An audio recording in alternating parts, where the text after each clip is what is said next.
I opened the box my father had left me, and 3 days later, the police were at my door with an arrest warrant. But let me go back. Let me tell you who my father really was.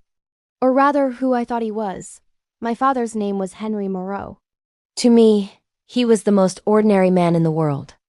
An accountant at a small company in Toulouse, he came home every evening at exactly 6 o'clock, kissed my mother on the forehead, and settled into his armchair with the newspaper.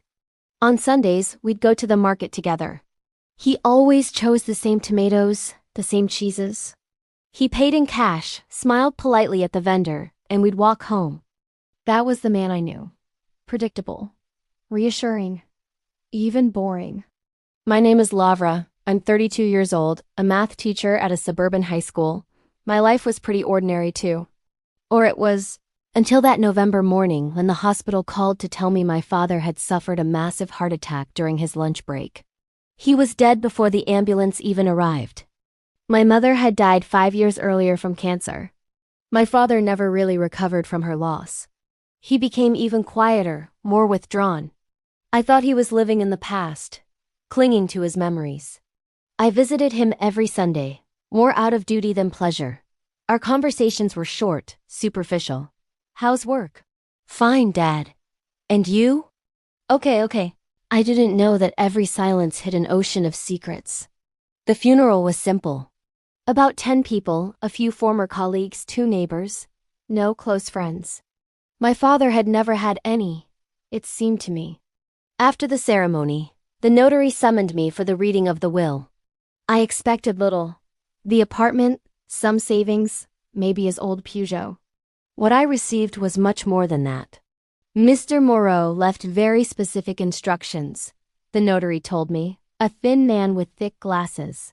He took a sealed envelope from his drawer. He asked me to give you this in person, and only to you. He also left a metal box in a bank safe. The key is in this envelope. I opened the envelope with trembling hands, not knowing why. Inside was a small golden key and a handwritten letter. My father's handwriting, that careful script I'd recognize anywhere. My dear Lavra, if you're reading these words, it means I'm no longer here. I'm sorry to leave without having told you the truth. I've lived with this weight my entire life, and I never had the courage to talk to you about it. But you deserve to know. In the box, you'll find answers. And also questions. I ask you to use your judgment. What you discover could change your life, and not just yours. I have always loved you. More than you'll ever know. Forgive me for everything. Dad, my heart was pounding. What could this possibly mean? My father, this man so predictable, so transparent, had secrets? I thanked the notary and went straight to the bank. The box was heavy, heavier than I would have imagined. Rectangular, gray steel with an old lock. I brought it home, set it on my kitchen table, and sat there staring at it for a full hour. What was inside? Love letters? Compromising photos? Dirty money? Finally, I turned the key. Inside, there was first a stack of documents. Photocopies of yellowed newspaper articles, dating from the 1980s and 1990s. I skimmed through them quickly, not understanding. They all talked about the same case, the trial of a man accused of murdering 3 people during a bank robbery gone wrong. The man's name was Vincent Roussel. He had been sentenced to life in prison in 1989. Why was my father keeping these articles? Under the documents, there was a thick envelope filled with photos. Photos of people I didn't know. Men, women, children. All smiling, all photographed in moments of happiness. Picnics, birthdays, beach vacations. In some photos, I recognized my father, but he was different. Younger, obviously, but above all, more alive. He was laughing. He was really smiling. Next to him, a dark-haired woman with big green eyes. And a little boy who looked like him. It wasn't me. I was born in 1993. These photos were from before. My blood ran cold. At the bottom of the box, there was one last document. A letter, written in my father's hand, dated 2 weeks before his death. Lavra, I know you won't understand right away, but I must tell you the truth.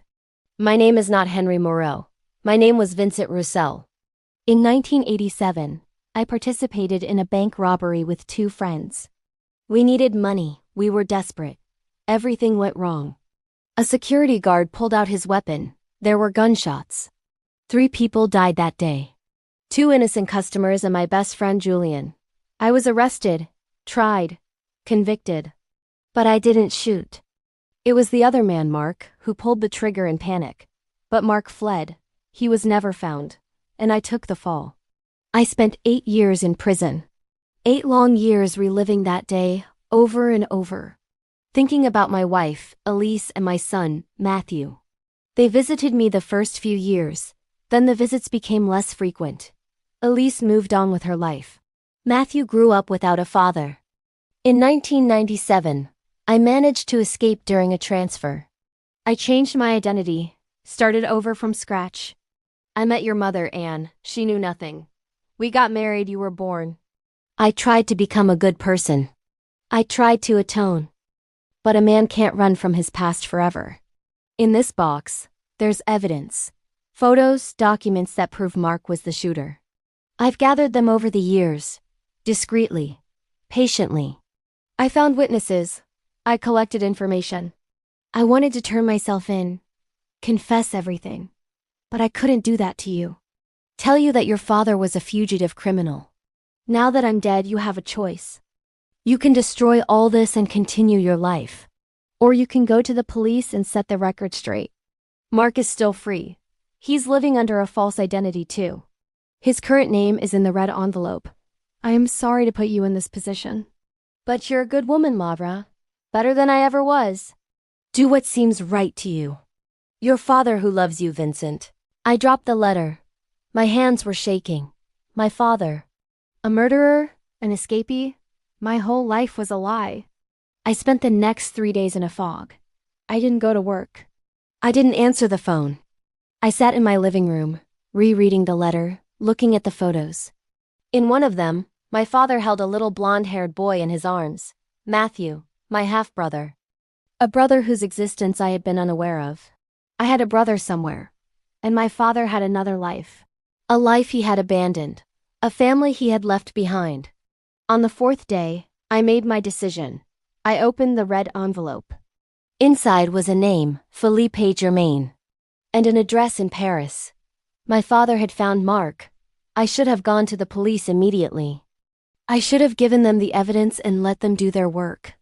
But something in me refused. I wanted to understand first.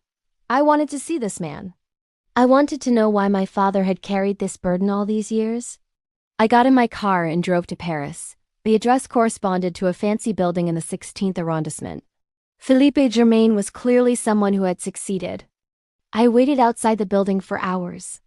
Finally, a man came out. In his 50s, well-dressed, designer glasses. He walked with confidence, a phone to his ear. I followed him to a cafe. He sat on the terrace. I took a deep breath and approached. Philippe Germain? I asked. He looked up, surprised. Yes? Do we know each other? No, but you knew my father. Vincent Roussel, his face drained of all color. He set down his coffee cup, his hand trembling. I don't know who you're talking about, he said in a hollow voice. Yes, you know very well. The 1987 robbery. The 3 deaths. You were there, Marc. He looked around, panicked. What do you want? Money? I want you to turn yourself in to the police. He laughed, a nervous laugh without joy. You're crazy? That was almost 40 years ago. Everyone's forgotten that story. Not me, and not the victims' families. Listen, girl. Your father was just as guilty as me. He was there. He participated in the robbery. But you're the one who shot. He can't prove it. He's dead, isn't he? He left evidence, testimonies, documents. Marc leaned toward me, his eyes hard. Then you're really stupid to have come to see me in person. You should have gone straight to the police. That's when I realized my mistake. He took out his phone and dialed a number. Yes, it's me. I have a problem. A girl trying to blackmail me with an old story. Take care of it. I jumped up and ran. I ran like I'd never run in my life. Through the streets of Paris, heart pounding, fear in my gut. I didn't know who he had called, but I knew I was in danger. I drove home all night, and the next morning the police were at my door. But it wasn't to arrest me. Ms. Moreau, Criminal Investigation Division. We received an anonymous call last night concerning documents in your possession relating to the Vincent Roussel case from 1987. My heart stopped. Marc had called the police. Why? We'd like to examine these documents if you have them. I hesitated for a second, then opened the door wide. Come in. I'll show you everything. I spent the following hours telling the whole story to the inspectors. My father, the box, the evidence, my meeting with Marc. They took everything, examined everything. One of the inspectors, an older man with gray hair, looked at me with something that resembled compassion. Your father assembled a solid case. These testimonies, these photos, these bank records of Marc's, all of this could have changed the outcome of the trial in 1989. Why did Marc call you? I asked. The inspector smiled. He didn't call us. He wanted to have you arrested for attempted extortion. But when we dug a little, we discovered who he really was. And who your father was. 2 weeks later, Marc was arrested. The evidence gathered by my father was damning. The trial was reopened. The victims' families finally had answers. But that's not all. I found Matthew, my half-brother. He was 38 years old, lived in Lyon, worked as an architect. He had rebuilt his life, like all of us. When I called him to tell him the story, there was a long silence on the phone. Then he said, I knew my father wasn't a murderer. I always knew. We met a few days later in a cafe, like two strangers discovering they're connected by blood and by a secret. It was strange, painful, but also strangely liberating. He thought about you, Matthew told me. Even after all these years. I know because my mother gave me a letter he had sent her long ago. He said he couldn't come back, that it would be too dangerous for us. But that he had never stopped loving us. We cried together, two children who had lost the same father, but in such different ways. Today, 4 months have passed. Marc has been convicted. My father's name has been cleared, at least partially. He remains a criminal who escaped, but the true story is finally known. I sold my father's apartment. With the money, I created a foundation to help families of victims of wrongful convictions. It's not much, but it's my way of continuing what my father started, and I learned something. My father wasn't the ordinary man I thought I knew. He was much more complex, much more tormented. He had made terrible mistakes, but he had also tried in his clumsy way to make amends. He had loved me, even if that love was built on a lie. Every Sunday I go to the cemetery. I sit in front of his grave and talk to him. I tell him what I've done, the choices I've made. I tell him I understand, even though it still hurts. And sometimes, when the wind blows through the trees, I feel like I hear his voice. Not that of the silent man who read his newspaper in his armchair, but that of the man he really was, with all his flaws, all his fears, all his love. I'm sorry, Dad, I murmur. And thank you. Because in the end, the box he left me didn't just contain secrets. It also contained a lesson, that we are all more than the sum of our mistakes.